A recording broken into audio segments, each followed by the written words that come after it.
योगेश परमने आज छत्रपती शिवाजी जयंती कार्यक्रमाच्या निमित्ताने माझी मनोगत व्यक्त करणार आहे। प्रदीप चंद्र लेखे व वर्धिष्णु विश्ववंदिता, प्रदीप चंद्र लेखे व वर्धिष्णु विश्ववंदिता, शहासुनो शिवशैष्या मुद्रा भद्राय राजते, मुद्रा भद्राय राजते। या राजाच्या राजपुत्राला वंदन करून मी माझ्या भाषणाला सुरुवात करते।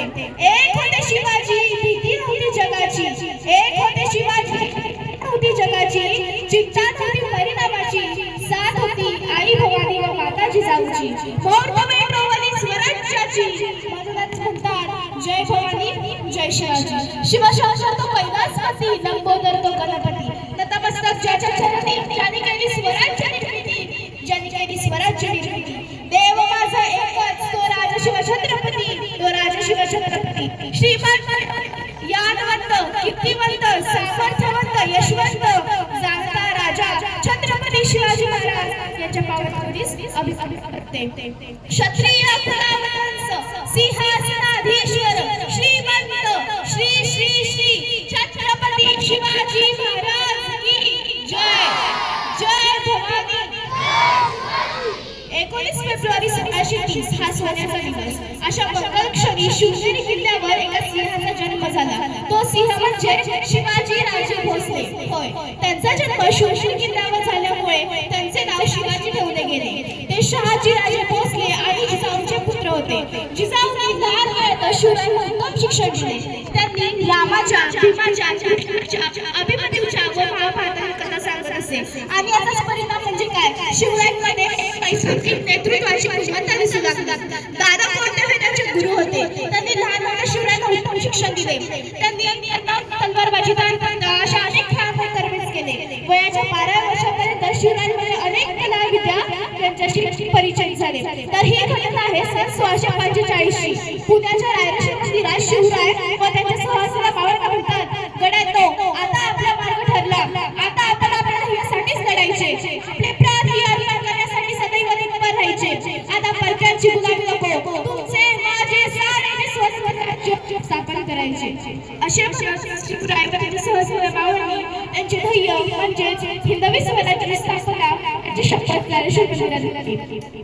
आदिलशाही, पोर्तुगीज, मुघल, जंजीराची स्थिती अशा 4 सत्ता त्यावेळी आपल्या महाराष्ट्रात हुकूमत गाजवत होत्या। त्यांच्या विरोधात जायची कोणाची हिंमत नव्हती, पण शिवरायांचा निश्चय मात्र अढळ होता। त्यांचा स्वतःवर विश्वास होता आणि आत्मविश्वासाने केलेल्या कार्याला कोणाची भीती नसते, कारण संकटही नेहमी आपल्या आत्मविश्वासाचीच परीक्षा घेण्यासाठी बनलेली असतात। त्यामुळे जीवनात झोपी घेणं शिका, जिंकलात तर आनंदीवान, हारलात तर हुशारवान। आदिलशाही, पोर्तुगीज, मुघल, जंजीराची स्थिती अशा महान व ताकददार सत्तेशी शिवरायांनी मुघलांचा लढा दिला। स्वतःच्या बलावर, तलवारीच्या हिमतीवर शिवरायांनी मुघलांच्या ताब्यातील अनेक किल्ले जिंकले। तानाजी मालुसरे, बाजीप्रभू देशपांडे, हिरोजी फैजल सारखे जीवाचे जीव मोहरे त्यांच्याकडे होते। आणि याचाच परिणाम म्हणजे काय, आपल्याला मिळाले आपले स्वतंत्र राज्य, हिंदवी स्वराज्य, हिंदवी स्वराज्य। अरे कोण म्हणतं मुघलाधिपत्यांवर राज्य केलं, अरे कोण म्हणतं इंग्रजांनी 150 वर्ष राज्य केलं, अरे जाऊन सांगा आता अजिबात 50 वर्ष जगले होते आणि आता सुद्धा त्यांचंच राज्य आहे। आपण शिवभक्त आहोत हो, आपल्या हृदयात शिवराय आहेतच, पण त्यांच्या विरोधी आणि त्यांच्या दुश्मनांच्या मनात शिवरायांनी मानाचं स्थान निर्माण केलं होतं। कारण जेव्हा शिवरायांच्या नेतृत्वाची बातमी, जेव्हा औरंगजेबाच्या दरबारी गणित जात होता, तेव्हा त्यांना म्हणतो, अलमपना हमारे सबसे बड़े दुश्मन का इंतकाल हुआ है, मुगलिया सल्तनत के लिए बहुत अच्छी खबर आई है। हे ऐकताच औरंगजेबाला फार खुश व्हायला हवं होतं, पण हे ऐकताच औरंगजेब नाखुश नाराज होतो आणि म्हणतो, शिवाजी की शख्सियत लाखों में एक होती है, शिवाजी का चाल चलन दूध की तरह साफ और सूरज की तरह चमकदार था। ये खुदा दुश्मन दिया भी हो गया, कौन, वीर शिवा जैसा, वीर शिवा जैसा। अपने जन्नत के दरवाजे खुले रखना खुदा, क्योंकि दुनिया का सबसे बहादुर और नेक इंसान तेरे पास आ रहा है। असे होते माझे राजे। शेवटी जाता एवढंच म्हणते, जिंकून दुनिया सारी सिंहाला इथेच लढला होता, जिंकून दुनिया सारी सिंहाला इथेच लढला होता। लाख मोलाचा राजा माझा पातशाहीची याच मातीत लढला होता, लाख मोलाचा राजा माझा पातशाहीची याच मातीत लढला होता। धन्यवाद।